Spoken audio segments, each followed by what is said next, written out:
Chers tous, bien-aimés dans le Seigneur, bonjour, que la paix du Christ soit avec vous.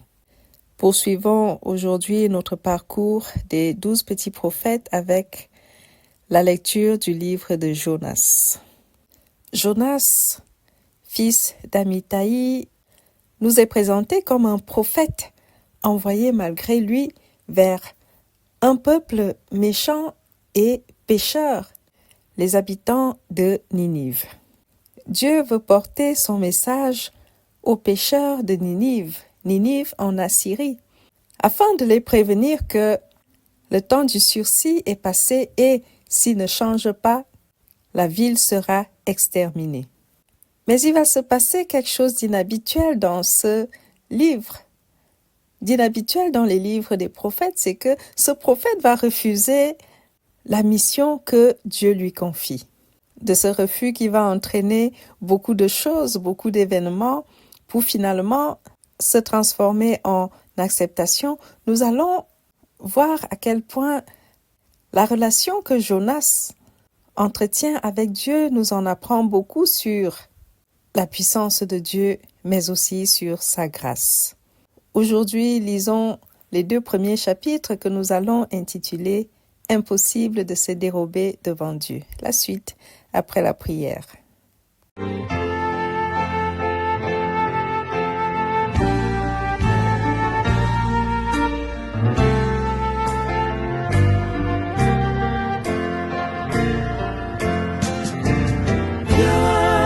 Esprit de Dieu vivant, sois le maître en moi.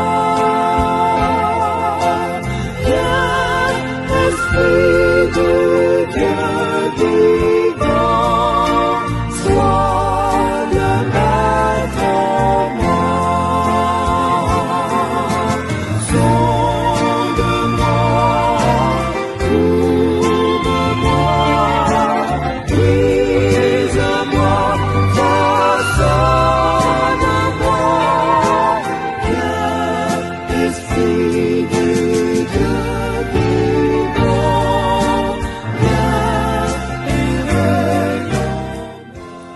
Jésus-Christ. Amen. Dieu adresse sa parole à Jonas pour lui dire d'aller à la grande ville de Ninive afin de sermonner les habitants de Ninive dont la méchanceté est montée jusqu'à l'Éternel.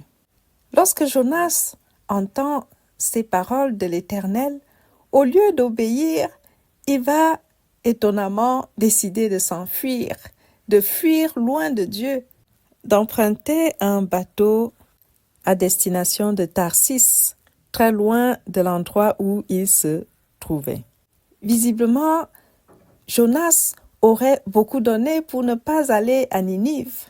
Et on peut se poser la question de savoir, mais pourquoi cette aversion pour Ninive? Pourquoi refuser cette mission? Pourquoi avoir peur d'aller à Ninive? Rappelons-nous que Ninive était la capitale des Assyriens, la capitale d'Assyrie. Or, nous savons que dans l'histoire d'Israël, le peuple assyrien qui a plus tard détruit le nord d'Israël et déporté la population en Assyrie, était un peuple au sommet de sa puissance à l'époque du roi Jéroboam II. Tous les pays alentours lui payaient un tribut et il annexait un pays après un autre. S'il y avait de la rébellion, il détruisait le pays et faisait déporter la population comme esclaves en Assyrie, comme ça a été le cas pour les 10 tribus d'Israël du Nord, vers 722 avant Jésus. La Bible nous fait comprendre que le prophète Jonas a vécu à une période où les Assyriens étaient en pleine puissance, avaient une grande influence, dominaient toute cette partie du monde. Jonas était un prophète de Galilée. Or, la Galilée était rattachée au nord d'Israël. Si nous lisons 2 Rois au chapitre 14, verset 25, nous voyons que le prophète Jonas est cité comme étant prophète de Gath-Hépher, en Galilée. Or, l'époque citée, c'était l'époque de Jéroboam II, quelque temps avant que les Assyriens ne détruisent le nord d'Israël. Il est écrit dans 2 Rois 14 au verset 25. Il rétablit les limites d'Israël depuis l'entrée de Hamath jusqu'à la mer de la plaine, selon la parole de l'Éternel, le Dieu d'Israël, avait prononcé par son serviteur Jonas, le prophète fils d'Amittai de Gath-Hépher. Fin de citation. Le prophète Jonas, fils d'Amittai de Gath-Hépher en Galilée, est donc cité dans 2 Rois 14 au verset 25, attestant que ce prophète a vécu à cette époque-là, quelque temps avant la destruction du royaume d'Israël du Nord, et donc à une époque où les Assyriens étaient en montée de puissance, où leur pouvoir s'étendait dans le monde, où ils étaient craints, où ils essayaient d'assujettir tous les peuples alentours. Donc tout le monde, on va dire en quelque sorte, avait peur des Assyriens. Les gens dans les pays alentours craignaient les Assyriens, les prenaient pour des méchants et ne voulaient surtout pas avoir affaire à eux. Et Ninive, c'était la capitale de la Syrie. Alors, on peut imaginer tout ce qui se passait dans cette grande capitale où il y avait certainement des richesses, mais aussi tout ce qu'il y a d'abominable, de méchanceté, parce que nous savons que le pouvoir, les richesses entraînent aussi beaucoup de perversité à un certain niveau. Alors, vous imaginez lorsque Dieu dit à Jonas, « La méchanceté des habitants de Ninive est montée jusqu'à moi, va leur dire que je leur laisse une dernière chance pour qu'ils changent, parce que s'ils ne changent pas, s'ils ne se repentent pas de leur faute, je vais détruire Ninive. » Pour Jonas, certainement, c'était l'envoyer en enfer. C'était l'envoyer dans la gueule du loup. Et d'ailleurs, il devait se poser la question de savoir, mais pourquoi Dieu se soucie de ces méchants, mais son peuple est ici, mais pourquoi il va se soucier de ces gens-là? Alors Jonas décide de s'enfuir. Il refuse d'exécuter la mission que lui confie l'Éternel. Il décide d'aller loin de l'Éternel. On ne sait pas ce qui est passé par la tête de Jonas, mais pour fuir l'Éternel, il décide de prendre un bateau qui allait à Tarsis. Quelle idée de fuir Dieu en se réfugiant dans un bateau pour aller loin de là où il nous a parlé. Jonas ne savait-il pas que Dieu est omniscient et omniprésent? Jonas croyait-il vraiment pouvoir se dérober de la face de Dieu simplement en mettant une distance imaginaire entre Dieu et lui? Nous ne savons pas ce qui s'est passé dans la tête du prophète Jonas, mais une chose est certaine, c'est qu'il n'a certainement pas beaucoup réfléchi au moment où il prenait ce bateau. Le texte nous dit que l'Éternel a fait souffler sur la mer un vent impétueux qui était tellement violent que le navire menaçait de faire naufrage. Les mariniers apeurés ont essayé chacun d'implorer leur Dieu sans résultat. Mais ils ont été stupéfaits de constater que Jonas est descendu au fond du navire se coucher pour s'endormir profondément pendant que le navire menaçait de couler. Alors, on peut se poser la question de savoir, mais pourquoi aller dormir au fond du bateau? Jonas a-t-il voulu faire l'autruche? Est-ce que, voyant que Dieu ne lâchait pas l'affaire, il s'est dit, bah tiens, et si j'allais dormir profondément, peut-être qu'à mon réveil, tout ceci aura changé. En effet, il y en a qui essaient de noyer leurs problèmes ou de fuir leurs problèmes en se noyant dans l'inconscience. Il y en a qui, par exemple, prennent de l'alcool pour oublier les soucis de la vie. Il y en a qui se droguent. Il y en a qui se jette dans des passions, mais on a beau faire lorsqu'une situation est là, on peut essayer d'oublier dans le sommeil, dans la drogue, dans tout ce qu'on veut. C'est pas ça qui va résoudre le problème. Lorsque les mariniers ont trouvé Jonas endormi au fond du navire, ils lui ont demandé d'invoquer lui aussi son Dieu. Puis ils lui ont demandé des comptes sur ce qui se passait. Jonas a dû leur avouer que c'est à cause de lui que tout cela arrivait, parce que Dieu était en colère, parce qu'il essayait de le fuir. Alors, il a demandé aux mariniers de simplement le jeter dans l'eau. Encore une fuite en avant. Jonas a pensé qu'il pouvait simplement peut-être se suicider et que tout allait disparaître. Mais même dans l'eau, Dieu a préservé sa vie et l'a fait avaler par un grand poisson dans lequel il a pu passer 3 jours et 3 nuits. Personne ne peut se dérober de devant Dieu. Jonas, lorsqu'il faisait toutes ces tentatives, ne le savait peut-être pas. Le roi David, le psalmiste, lui le savait. Lorsque nous lisons, par exemple, le psaume 139 de David, il dit « Éternel, tu me sondes et tu me connais. Tu sais quand je m'assieds et quand je me lève. Tu pénètres de loin ma pensée. Tu sais quand je marche et quand je me couche, et tu pénètres toutes mes voies. Car la parole n'est pas sur ma langue, que déjà, ô Éternel, tu la connais entièrement. Tu m'entoures par derrière et par devant, et tu mets ta main sur moi. Une science aussi merveilleuse est au-dessus de ma portée. Elle est trop élevée pour que je puisse la saisir. Où irai-je loin de ton esprit, et où fuirai-je loin de ta face? Si je monte aux cieux, tu y es. Si je me couche au séjour des morts, t'y voilà. Si je prends les ailes de l'aurore et que j'aille habiter à l'extrémité de la mer, là aussi ta main me conduira et ta droite me saisira. Si je dis, au moins les ténèbres me couvriront, la nuit devient lumière autour de moi. Même les ténèbres ne sont pas obscures pour toi. La nuit brille comme le jour et les ténèbres comme la lumière. C'est toi qui as formé mes reins, qui m'as tissé dans le sein de ma mère. Arrêtons-nous là au verset 13. David l'a bien compris. On ne peut pas fuir Dieu. On ne peut pas se dérober de la face de Dieu.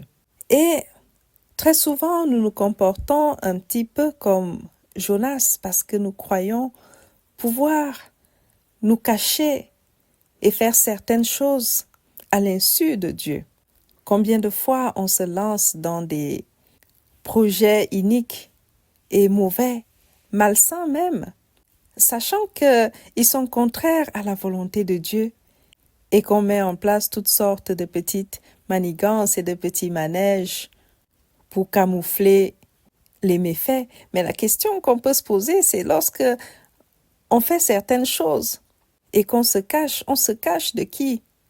Peut-être des hommes, mais nul ne peut se cacher devant Dieu. Et tout ce qui est caché ou qui semble caché finit toujours par être révélé au grand jour. Le Seigneur Jésus a dit dans Luc 12, des versets 2 à 3, il a dit « Il n'y a rien de caché qui ne doive être découvert, ni de secret qui ne doive être connu.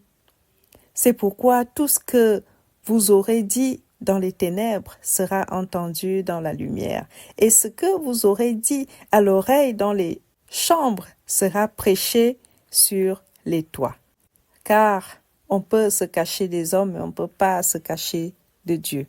Dieu voit tout, Dieu connaît tout, et on ne peut certainement pas fuir Dieu. Si Dieu te confie une mission, si Dieu te parle, si Dieu te demande d'accomplir quelque chose, ce n'est pas la peine de fuir. C'est Dieu qui nous a fait, il nous connaît et il est omniprésent, omniscient. Jonas a cru pouvoir se dérober de la mission que Dieu lui a confiée. Il a cru pouvoir fuir. il s'est retrouvé dans le ventre du poisson, même après avoir essayé de se suicider. Alors, une fois dans le ventre du poisson, Jonas a semblé comprendre que finalement, ce n'est pas la peine de fuir Dieu et que finalement, son comportement était insensé. Dans ce ventre du poisson, il a même compris quelle est la grâce de Dieu, à quel point Dieu a fait grâce parce qu'il a préservé sa vie malgré cette rébellion. Le texte nous dit qu'il a fait 3 jours et 3 nuits dans le ventre du poisson, donc on peut se dire qu'il a eu le temps de méditer, il a eu le temps de se remettre en question, il a eu le temps de réfléchir dans le ventre du poisson. Parfois, lorsqu'on traverse certains moments dans la vie, il est important de méditer, de se poser des questions, de s'introspecter, de réfléchir pour savoir comment avancer, pour savoir où on a trébuché et voir comment se relever, comment avancer sur la bonne voie. Après son introspection dans le ventre du poisson, Jonas va, au chapitre 2, élever une prière de repentance, où il a enfin compris qu'on ne peut pas fuir Dieu et que ce n'est pas censé de vouloir se rebeller contre Dieu. Alors, comprenant la grâce de Dieu, Jonas va demander pardon. Quand on lit la prière de Jonas au chapitre 2, on est tenté de se dire que peut-être c'était des faux regrets parce qu'il s'est retrouvé coincé dans ce ventre du poisson. Il peut pas mourir, il peut rien faire. C'était peut-être la pire des choses pour lui. Et que finalement, peut-être il s'est simplement dit, je vais demander pardon, je vais faire semblant de regretter. On est tenté de se dire cela, mais dans sa prière, Jonas va faire des vœux à l'Éternel qu'il tiendra puisque plus tard, il finira par aller accomplir la mission que Dieu lui a confiée, ce qui signifie que sa repentance était sincère. La prière de Jonas est un vrai appel au secours à l'Éternel. Il reconnaît qu'il est lui-même responsable de sa descente aux abîmes à cause de sa désobéissance. Il a le discernement de comprendre que même le poisson qu'il a avalé est une grâce qui lui vient de Dieu, car finalement ce poisson l'a sauvé et c'est une marque de la main de Dieu sur lui alors qu'il était en pleine rébellion. Alors même au fond de la détresse, il est reconnaissant de l'amour, de la patience, de la fidélité de Dieu. Jonas se repent de son comportement et fait des vœux pour changer et désormais obéir. Il sait que le salut ne lui viendra que de l'Éternel. Il s'en remet donc à lui avec confiance. Tout le monde peut se tromper. Nous pouvons tous nous tromper et même si nous savons que Dieu est puissant, il nous arrive à tous, à un moment donné, de faire semblant ou même d'oublier totalement que Dieu voit tout ce que nous faisons, que Dieu est omniscient. Il nous arrive parfois de nous comporter comme si nous sommes maîtres de nos propres vies et que nous pouvons décider de ce que nous voulons. Dieu a montré à Jonas que même le suicide ne lui appartient pas. Si Dieu n'agrée pas même se suicider, il n'y arrivera pas. Dieu nous montre à travers cet épisode de la vie de Jonas que ce n'est pas la peine d'essayer de nous dérober de devant sa face. Ce n'est pas la peine non plus d'essayer de fuir, de nous cacher ou de faire certaines choses comme si c'est nous qui tenions les rênes de nos vies. Nous sommes tous dépendants de Dieu, dépendants de sa grâce. Alors il importe dans la vie au quotidien, quoi qu'on fasse, de garder en conscience que la souveraineté revient à Dieu. C'est Dieu qui a le souverain mot sur la vie de ses enfants. Et plutôt que d'essayer de se cacher lorsqu'on fait certaines choses comme si Dieu ne voyait pas tout ce qu'on fait, il est important de s'en remettre à la grâce de Dieu, même lorsque certaines choses nous paraissent insurmontables ou impossibles, comme ça a dû être le cas lorsque Jonas a appris qu'il devait aller à Ninive. se fier, s'en remettre à la grâce de Dieu. Voilà, bien-aimés, pour ces 2 chapitres de Jonas. Pour la prochaine étude, je vous invite à lire le chapitre 3. D'ici là, que Dieu vous garde et qu'il vous bénisse. Amen.